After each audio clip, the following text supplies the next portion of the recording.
programmer at the ALC.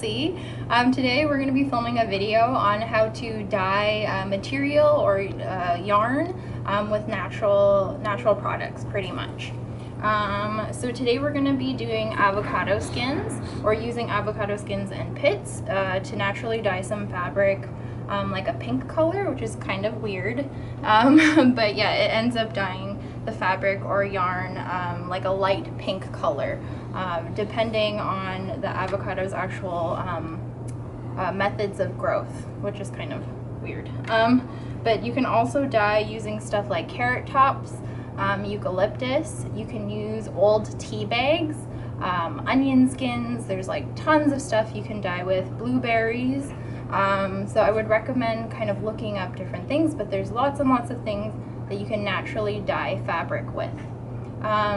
So we are going to talk about the first steps. So the first steps are going to be to wash and dry whatever fabric you're going to be using, but you want to make sure to use natural fiber. So that would be either wool, cotton, hemp, silk, so 100% natural fiber for the natural dye to kind of stick to it. So yeah, the first step is going to be washing and drying your fabric normally, and then I have avocado pits and skins, so you want to make sure to get off as much of the actual avocado off of the pits and skins as possible and kind of leave it to dry. You want to make sure to get as much off as possible so that it's not like rotting or molding and just drying. So the next step is basically you're gonna want, for the most part, equal parts fabric to plant material, so like equal parts in weight. You can kind of wing it if you have a scale, that helps. So I'm gonna have about equal parts today. So you just take your pieces and you put them in your pot. One important thing to note is that you want to use a pot that you're not going to be using for cooking again, and just use it purely for this purpose or for other crafts, stuff like that. Another thing is to make sure to have gloves for the dyeing process, and to have good ventilation. So we have vents here in the kitchen while you're doing this, and not to like deeply inhale the fumes.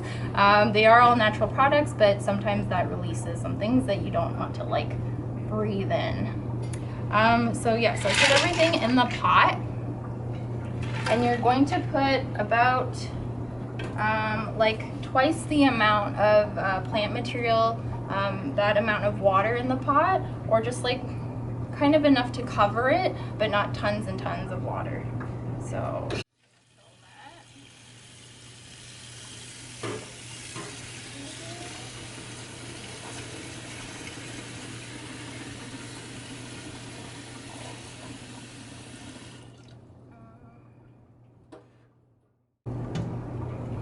So I put about that much water, and we're gonna be simmering it on very low heat for about an hour.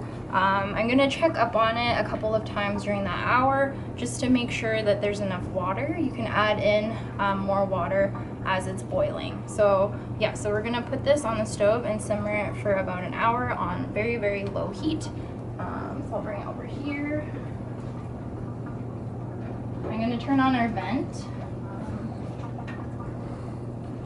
I'll turn on the stronger one too, and then I'm just going to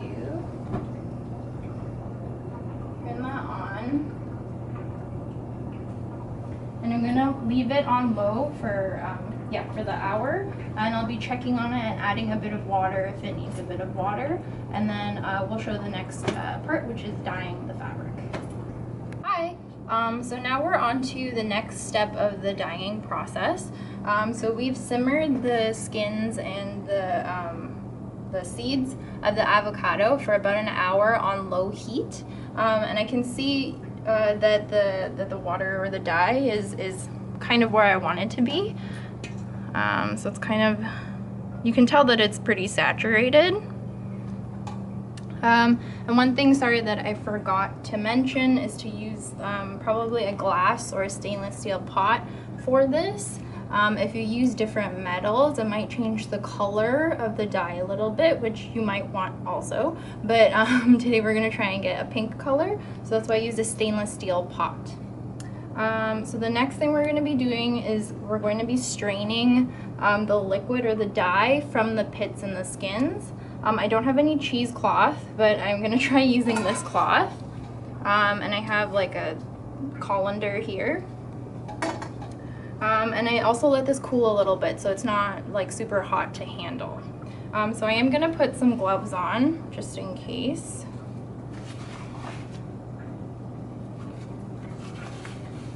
And then we are going to try to strain it. So I'm just going to pour.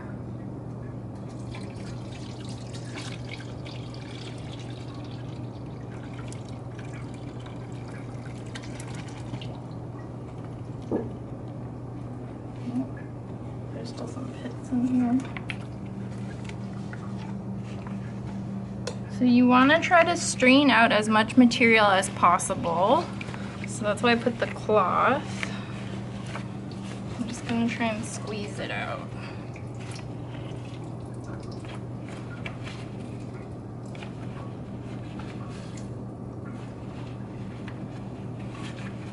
Squeezing, trying to get as much of the liquid out or the dye as possible. Okay, I think that's as much as I'm going to get out. I don't have the strongest arm muscles. And then what we're going to do is put this dye or the liquid back into the pot.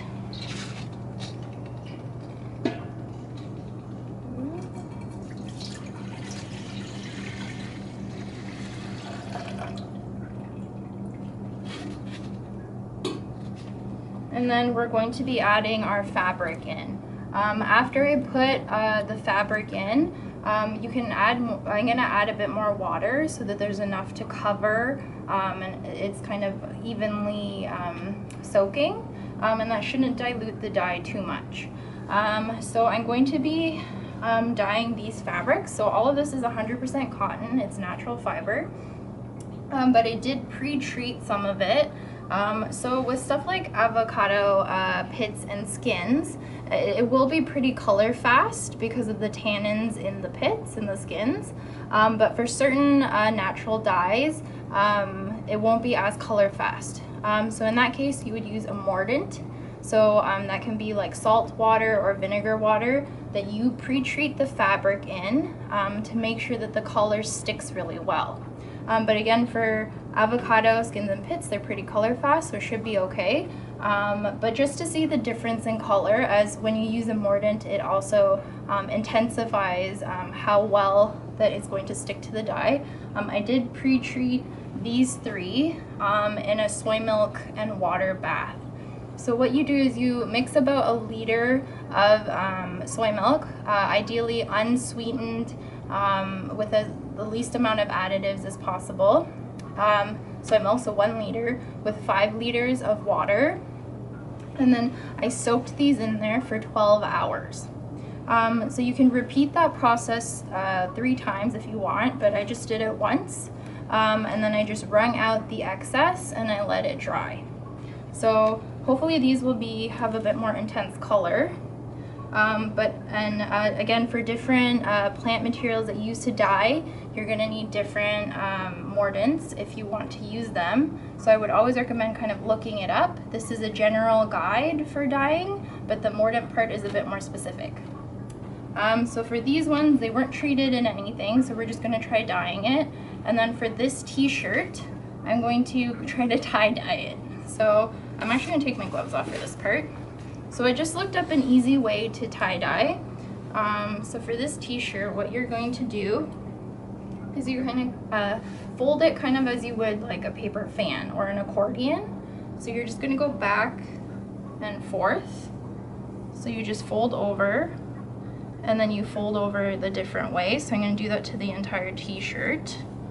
So I think ideally the smaller pleats you can get, the better. So I'm just going to gonna fold it over. It doesn't need to be super duper exact because this is tie-dye, and tie-dye is kind of fun when it's a little bit different. So I'm just kind of making pleats in it. And then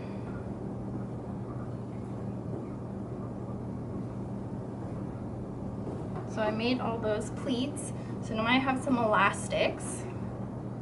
So I'm going to place those at different points on the shirt where I don't want it to dye, so that it'll leave the tie-dye pattern. So in general, just trying to make sure it's pretty tight.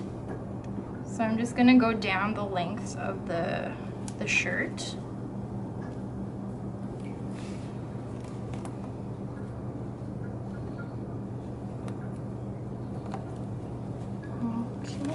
I'm just doing it 3 times. We'll see, or yeah, we'll see how well it works. Okay, kind of came a little bit undone. That's okay. Maybe I'll just do 4.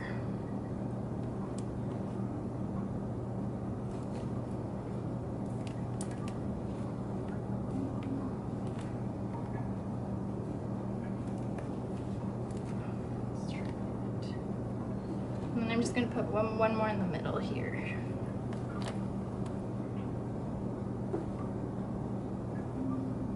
You want to evenly place them unless you want more of like a varied pattern.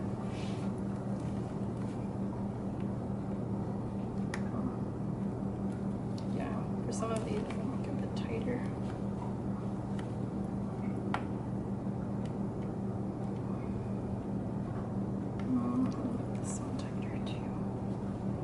Sorry, kind of mumbling to myself. I just made this one a bit tighter as well. So this t-shirt we're gonna try, hopefully it'll have kind of like a tie-dye pattern. And we're gonna place all of our fabric into the pot. And again, it's gonna be the same weight of fabric as the plant material, as the avocado pits and skins that we already made into the dye. So you wanna wet your material a little bit before you place it in the dye.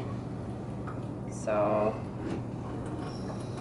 I'm just gently going to wet it a little bit under the tap. You want to make sure all of it is wet. I think it just absorbs the dye a little bit better. So bring it out a little bit and just put it in the pot.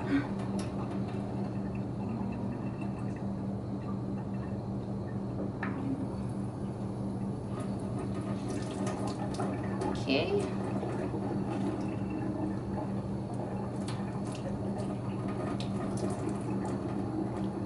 The tie-dye one.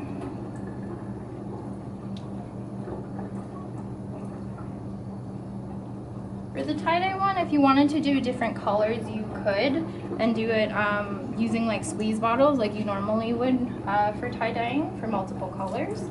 But today we're just going to try the one color from the avocado.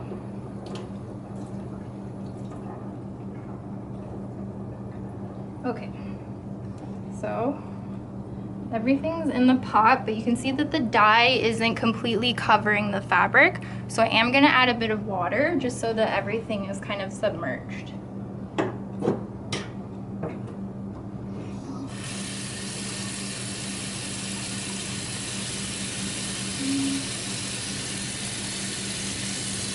sorry, should have gloves on for this part.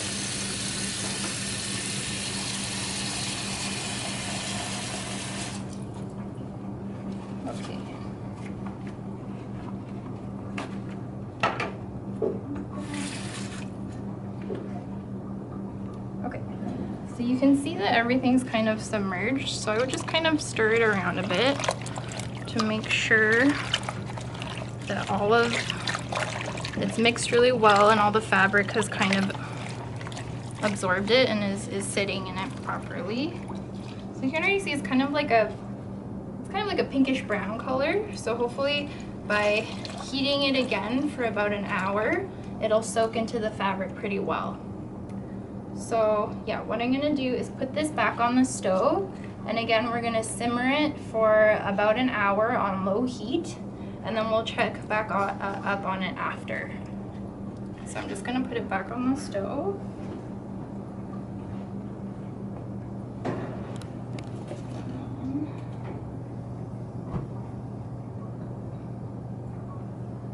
And then we're gonna simmer it for about an hour. So you do, again, wanna check up on it every so often, and just make sure, maybe give it a little bit of a poke with like a spoon to make sure everything's kind of evenly soaking up all the dye.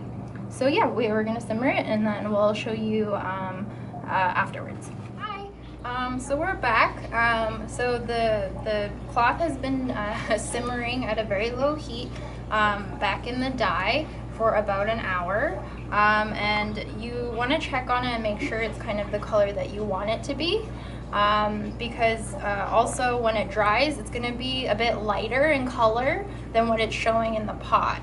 So I will show you kind of how it looks inside. So they have dyed, I think, a good amount to like a color that I'm happy with. If you want, you can boil it, I think, like a couple more times to see if more color seeps into the fabric, but it doesn't always. So you can try that if you want, but I'm happy with the color here. Also to keep in mind, if you're dyeing yarn, which is I think usually wool, for the natural fiber, I would recommend just cooling the dye, not simmering it, and just leaving the yarn in the cooled dye, and just leaving it to sit for maybe an hour or two, or even longer if you want. Right now also I could just leave it in the pot overnight and see if it absorbs even more dye, but again, I'm happy with the color here. So let it cool a bit, and then what I'm going to do is just pour out the dye and rinse the fabric in cool water, and then let it hang dry. And then we'll show you the final result and the final colors that they turned out. So I'm just going to pour this dye out.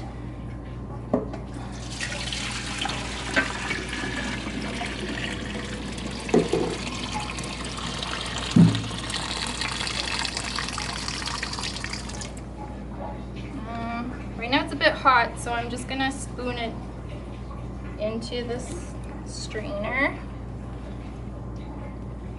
So you can tell that it's a lot pinker than it was, which means it worked.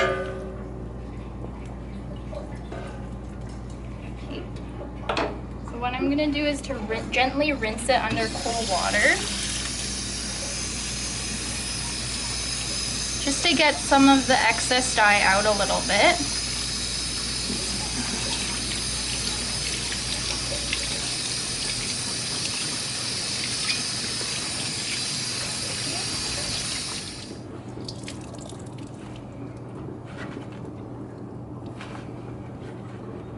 Okay, and then we're going to snip off the elastics and see what happened.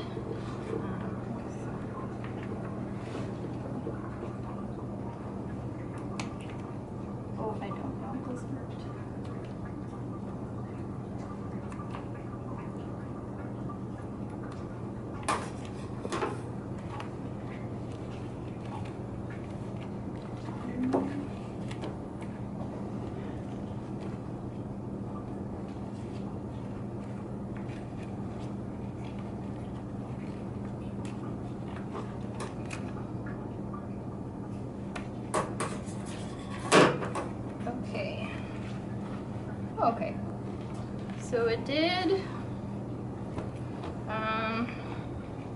work better on these 2-3 stripes and a little bit here, and it looks like it dyed a little bit in that area, but yeah, it looks like it kind of worked for the tie-dye. So we'll see how this dries. So I'm going to show you the results of the dyeing stuff that we did. So these are the ones that I made that were pre-soaked in soy milk. and these ones were the ones that weren't pre-soaked in anything, so we didn't use any mordant to help fix the color to the fabric. So you can definitely tell that the soy milk helped it to kind of seep in a little bit more. It's a little bit darker in the pink. So this is like a towel, little hand towel that I did. This one is a tank top. The color, it's a little bit, I guess tie-dye naturally, but I kind of like that. And also I think I could have maybe stirred it around a bit more, or flipped the clothes in the dye to evenly distribute it a little bit better. But yeah, so it turned out a nice pink shade. So these definitely turned out a bit darker. This one, I don't know if you can tell on camera, but it is like a slight pink tinge. Again, I don't know if it's showing up, but it still dyed pretty well. It's just a little bit lighter. The tie-dye sort of worked on the t-shirt. So you can kind of see the white streaks there, and also down here. So that also worked. I think next time maybe we could make the elastics a bit tighter, or use string to get it to be tighter so that the white would show up more. Or you can, you could try to intensify the color more so it's a bit more different from the white t-shirt. So yeah, that was the general idea for dyeing with natural substances. So this is how we did it with avocado, but again, you can do it with lots of different things. But again, I would research a little bit if you're going to be using a different plant material, because there might be a different mordant to change the color or intensify the color. And then I also wanted to show, so Linda, one of our directors, made these, I believe with different dyeing methods, but I just want to show like what you could do.